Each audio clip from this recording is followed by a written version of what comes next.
Hello and अस्सलाम वालेकुम। आप सुन रहे हैं हॉरर चाय का सिप विद पी की ज़हर। कैसे हैं आप सब? अगर आप लोगों ने अभी तक मेरा चैनल सब्सक्राइब नहीं किया तो प्लीज़ इसको सब्सक्राइब कर दें और बेल आइकन को भी प्रेस कर दें और मेरी वीडियोस को शेयर किया करें। शुक्रिया। आज की कहानी उस्मान की है जो उन्होंने कामुकी से हमें भेजी है। चलें आपको सुनाते हैं आज की कहानी, पुरसरार कुआं।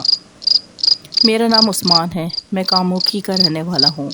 मैं कामुकी में एक शूज़ फैक्ट्री में काम करता था। वहाँ मेरे साथ 3 लड़के और भी काम करते थे जो मेरे बहुत अच्छे दोस्त थे। सलमान और अरीब कामुकी के ही थे, जबकि लुकमान सरगोदा का रहने वाला था। लुकमान की शादी थी, इसलिए इसने हम तीनों को इनवाइट किया और बोला कि तुम लोग को शादी से 2 दिन पहले आना है। हम खूब हल्ला गुल्ला करेंगे और मज़े करेंगे। हम तीनों ने शादी की तैयारी की, कपड़े ख़रीदे, शॉपिंग वगैरह की और बस में बैठकर सरगोदा पहुंच गए। लारी अड्डा पहुंचने से पहले हमने उस्मान को कॉल की और वो हमें आकर ले गया। हमारे रहने का इंतज़ाम साथ वाले घर में था जहां इसके और भी रिश्तेदार रुके हुए थे। हम शहर में रहने वाले थे पर हमें गांव की ज़िंदगी बहुत अच्छी लगती थी। सुबह उठे तो देखा चिड़ियों की चहचहाने की आवाज़ें आ रही हैं और सावन की ठंडी ठंडी हवाएं चल रही थी। हम तीनों घर से निकले और गांव घूमने निकल पड़े। घूमते घूमते हम गांव से बहुत दूर निकल आए जहां खेत और बाग ख़त्म हो गए थे और उससे आगे एक कुआं था जो हज़ारों सालों से बंद पड़ा था, खुश्क था, जो बहुत ख़तरनाक था। पर हमें इसका इल्म न था और ना ही कभी लुकमान ने इसका जिक्र किया था। वो कुआं पुरसरार रूहों के कब्ज़े में था। जो भी उसके पास जाता लौट कर कभी वापस ना आता। हम भी घूमते घूमते इस पुरसरार कुएं के पास पहुंच गए।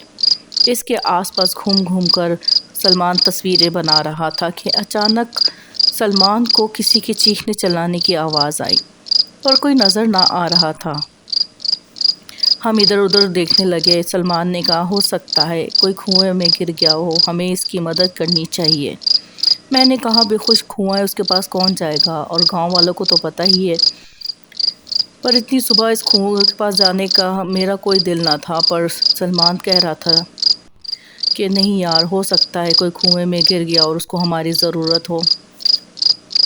मैंने कहा, छोड़ो यार, पता नहीं कौन है। पर सलमान ना माना और मदद के लिए कुएं के करीब गया।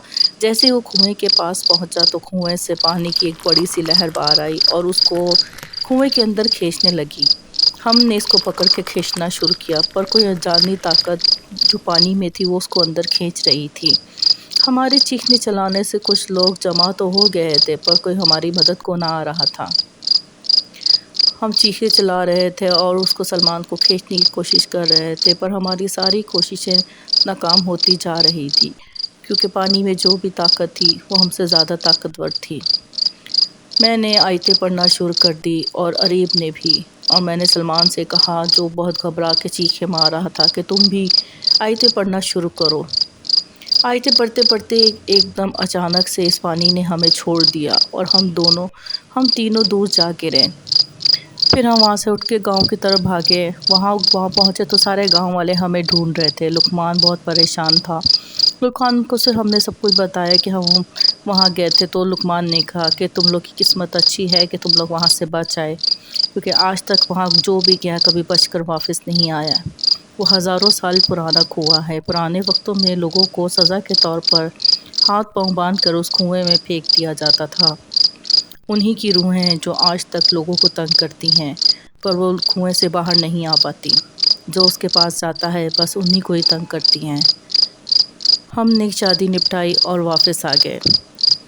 आज भी मैं उस दिन को याद करता हूँ तो कांप सा जाता हूँ और अल्लाह का शुक्र अदा करता हूँ कि उसके कलाम की बदौलत हम लोग वहाँ से ज़िंदा बचकर वापस आ गए, नहीं तो हम भी उस कुएं की बदरूहें बन जाती। कैसी लगी आपको ये उस्मान की स्टोरी? लाइक और कमेंट करके मुझे ज़रूर बताएगा। अब तक के लिए इतना ही। मज़ीद अच्छी और रियल स्टोरीज़ लेके फिर हाजिर होंगे। Take care. अल्लाह हाफ़िज़।